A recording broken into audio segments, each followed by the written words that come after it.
Praise the lord. యేసు రక్తమే జయము. మన రక్షకుడు మన విమోచకుడైన యేసుక్రీస్తు పరిశుద్ధ నామములో అందరికీ వందనాలు. చిన్న ప్రార్థన ద్వారా రాత్రికాల వాక్యదానం చేసుకుందాము.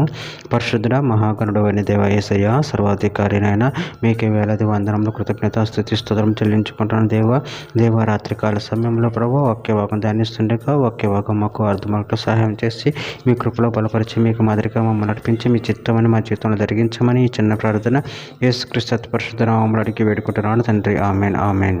కీర్తనల గ్రంథం 25వ అధ్యాయము 6వ వచనము. యెహోవా నీ కరుణాతిశయములను జ్ఞాపకం చేసుకొనుము, నీ కృపాతిశయములను జ్ఞాపకం చేసుకొనుము, అవి పూర్వం నుండి ఉన్నవే కదా. ఆమెన్. దేవుడి వాక్య భాగం దీవించునుగాక. ప్రభు నందు ప్రియులారా, ఇక్కడ వాక్య భాగంలో గమనించినట్లయితే యెహోవా నీ కరుణాతిశయములను జ్ఞాపకం చేసుకొనుము, నీ కృపాతిశయములను జ్ఞాపకం చేసుకొనుము, అవి పూర్వం నుండి ఉన్నవే కదా. అదేవిధంగా వాక్య భాగంలో గమనించినట్లయితే కీర్తనల గ్రంథం 36వ అధ్యాయం 23వ వచనంలో మనము దీనదశలో ఉన్నప్పుడు ఆయన మనల్ని జ్ఞాపకం చేసుకొనును, ఆయన కృప నిరంతరం ఉండును. కీర్తనల గ్రంథం 40వ అధ్యాయం 11వ వచనంలో యెహోవా నువ్వు నీ వాత్సల్యము నాకు దూరం చెయ్యవు, నీ కృపా సత్యము ఎప్పుడు నన్ను కాపాడును గాక. కీర్తనల గ్రంథం 69వ అధ్యాయం 13వ వచనం యెహోవా అనుకూల సమయం నేను ప్రార్థించుతున్నాను, దేవా నీ కృపా బాహుళ్యమును బట్టి నీ రక్షణ సత్యమును బట్టి నాకు ఉత్తరమేము.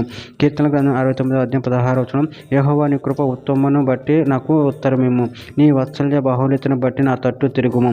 కీర్తన గ్రంథం 119వ అధ్యాయం 77వ వచనం నీ ధర్మశాస్త్రం నాకు సంతోషకరము, నేను బ్రతుకున్నట్లు నీ కటాక్షము నాకు కలుగును గాక. యెషయా గ్రంథం 55వ అధ్యాయం 7వ వచనం భక్తిహీనులు తమ మార్గమును విడవవలెను, దుష్టులు తమ తలంపులను మానవలను, వారు యెహోవా వైపు తిరిగిన యెడల ఆయన వారి యందు జాలిపడును, వారు మన దేవుని వైపు తిరిగిన యెడల ఆయన బహుగా క్షమించును. కొలసీలకు రాసిన పత్రిక 3వ అధ్యాయం 12వ వచనం కాగా దేవుని చేత ఏర్పరచబడిన వారును పరిశుద్ధులను ప్రియులైన వారికి తగినట్లు మీరు జాలిగల మనసును, దయాళుత్వమును, వినయమును, సాత్వికమును, దీర్ఘశాంతమును ధరించుకొనండి. కీర్తన గ్రంథం 51వ అధ్యాయం 1వ వచనం దేవా నీ కృప చొప్పున నన్ను కరుణింపుము, నీ వాత్సల్య బాహుళ్యము చొప్పున నా అతిక్రమమును తుడిచివేయుము. కీర్తనల గ్రంథం 106వ అధ్యాయం 1వ వచనం యెహోవాను స్తుతించుడి, యెహోవా దయాళుడు, ఆయనకు కృతజ్ఞతాస్తుతులు చెల్లించుడి, ఆయన కృప నిరంతరం ఉండును. చివరిగా ఒక మాట, కీర్తనల గ్రంథం 136వ అధ్యాయం 26వ వచనంలో ఆకాశమందుండి దేవునికి కృతజ్ఞతాస్తుతులు చెల్లించుడి, ఆయన కృప నిరంతరం ఉండును. ఆమె. దేవుడి వాక్య భాగం దీవించునుగాక. చిన్న ప్రార్థన చేసుకుందాము. పరిశుద్ధుడ మహాగణుడు అనే దేవ యేసయ్యనని మీరు ఇచ్చిన వాక్యదానాన్ని ప్రభావం కృతజ్ఞత చెల్లించుకుంటున్నాను. దేవ మీ కృపాతిశయములను మీ కరుణాతిశయములను మాపై ఉంచి ఎల్లప్పుడూ నిన్ను మహిమపరిచి కనపరచబడిన శక్తిని బలను మాకు అనుగ్రహించి మీ ప్రేమలో కృపను మనం బలపరిచి స్థిరపరచమని చిన్న ప్రార్థన యేసు నామములో అడిగి వేడుకుంటున్నాడు తండ్రి. Amen amen.